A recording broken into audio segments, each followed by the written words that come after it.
Ya, dan langsung saja kita simak informasi hot news yang pertama. Kita lihat ada kapal perang Amerika Serikat yang salah tembak jet tempur sendiri.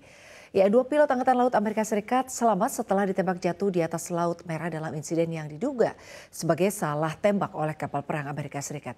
Insiden ini menjadi ancaman paling serius bagi pasukan Amerika Serikat dalam lebih dari setahun selama operasi yang menargetkan pemberontak Houthi di Yaman. Kedua pilot berhasil menyelamatkan diri dengan kursi pelontar dari pesawat mereka yang rusak, meskipun salah satu dari mereka mengalami cedera ringan. Peristiwa ini menyoroti betapa berbahayanya koridor Laut Merah di tengah serangan terus-menerus terhadap kapal-kapal oleh pemberontak Houthi yang didukung Iran, meskipun kawasan ini dijaga oleh patroli militer Amerika Serikat dan juga Eropa. Militer Amerika Serikat sedang melakukan serangan udara yang menargetkan pemberontak Houthi di Yaman pada saat kejadian, tetapi Komando Pusat Amerika Serikat CENTCOM tidak memberikan rincian lebih lanjut tentang misi tersebut. Adapun pesawat FA-18 yang ditembak jatuh baru saja lepas landas dari kapal induk USS Harry S. Truman. Belum jelas bagaimana USS Gettysburg bisa salah mengidentifikasi FA-18 sebagai pesawat musuh atau rudal, terutama karena kapal-kapal dalam satu kelompok tempur terhubung melalui radar dan komunikasi radio.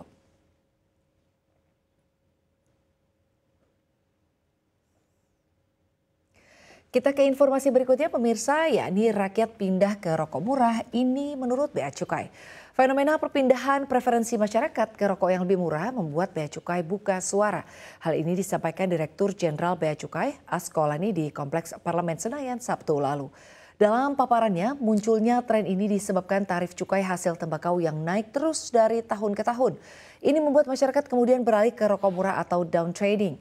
Askolani mengatakan Bea Cukai akan melakukan pengawasan terhadap tren ini.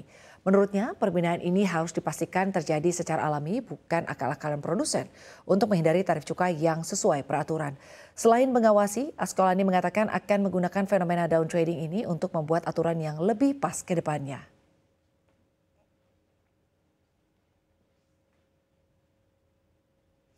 Kita ke informasi berikutnya, pemirsa, yakni bos raksasa teknologi baru asal Malaysia.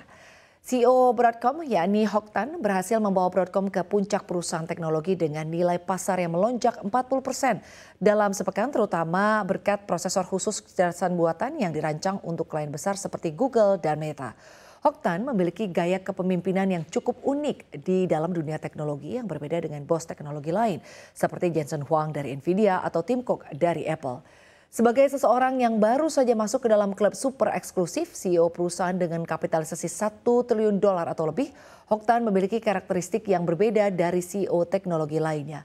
Selain menjual prosesor AI, Broadcom juga menjual segala hal mulai dari chip jaringan nirkabel hingga perangkat lunak virtualisasi.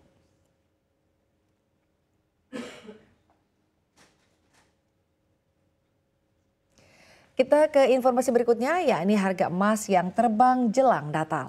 Harga emas melonjak usai data inflasi pengeluaran pribadi warga Amerika Serikat menunjukkan angka yang lebih rendah dan juga penurunan tajam indeks dolar Amerika Serikat hingga imbal hasil Treasury. Sentimen libur Natal dan juga Tahun Baru diharapkan bisa berdampak positif kepada harga emas. Harga emas melanjutkan kenaikan pada pagi hari ini usai lonjakan tajam pada perdagangan Jumat didukung oleh melemahnya indeks dolar dan imbal hasil Treasury setelah data ekonomi Amerika Serikat menunjukkan perlambatan inflasi meskipun prospek suku bunga hawkish The Federal Reserve membuat emas tetap berada di jalur pelemahan dalam sepekan kemarin. Dengan inflasi PCE yang rendah, maka ekspektasi The Fed melunak akan semakin besar. Inilah yang mendorong melemahnya dolar dan menguatnya emas.